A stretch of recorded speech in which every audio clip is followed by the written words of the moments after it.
Euh, Shalom à tous, je vous salue dans le nom du Seigneur Jésus-Christ. Alors, en ces jours, nous aimerions partager la parole justement dans le livre de... Nous sommes dans le livre de Romains, au chapitre 4, verset 25. La Bible dit, lequel a été livré pour nos offenses et est ressuscité pour notre justification.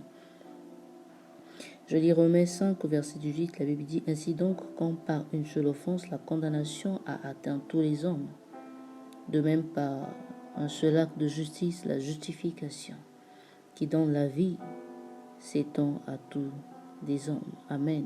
Que Dieu bénisse sa parole. En ce jour, j'aimerais parler de la justification. Lorsque la Bible dit que Christ nous a justifiés, qu'est-ce que cela veut dire? Et lorsque la Bible nous dit que Christ nous a justifiés,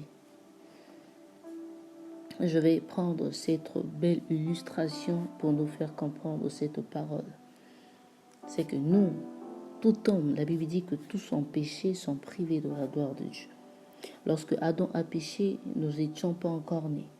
Mais la Bible dira une chose très intéressante. La Bible dira que même pour ceux qui n'ont pas commis une transgression semblable à celle de Adam aussi, ont été égarés, sont pécheurs, se sont éloignés de Dieu. Pourquoi? Parce que justement, tout homme est descendant de Adam.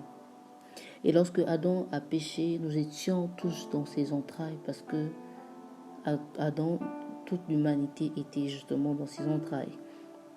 Adam a péché, Adam et Ève ont été chassés. Nous avons donc été aussi chassés avec lui.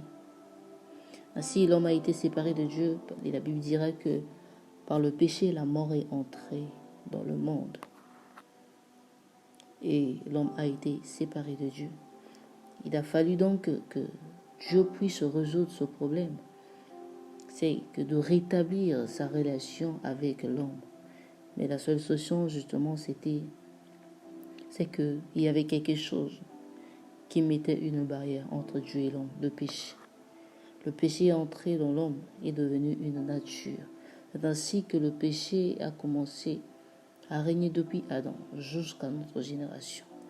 Parce que le péché est dans le sang, et dans le sang, c'est la vie.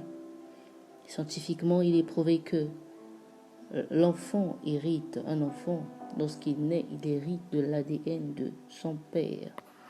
C'est ainsi que Jésus-Christ, le juste de Dieu, lorsqu'il est venu dans le monde, il n'est pas né d'un père biologique, mais il est né d'un Père céleste, du Père, pas d'un Père, du Père céleste.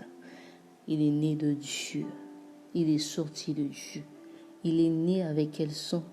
Avec quel ADN? L'ADN divin, l'ADN de Dieu, l'ADN qui est saint, qui n'a pas connu de péché, qui n'est pas corrompu. C'est ainsi que Christ est venu dans le monde comme juste. Il a fallu que Dieu puisse régler le problème du péché afin que de réconcilier l'homme avec lui. Mais Dieu étant saint ne peut pas accepter l'homme pécheur, mais Dieu est amour, il aime l'homme qui est pécheur. Donc il fallait trouver une solution.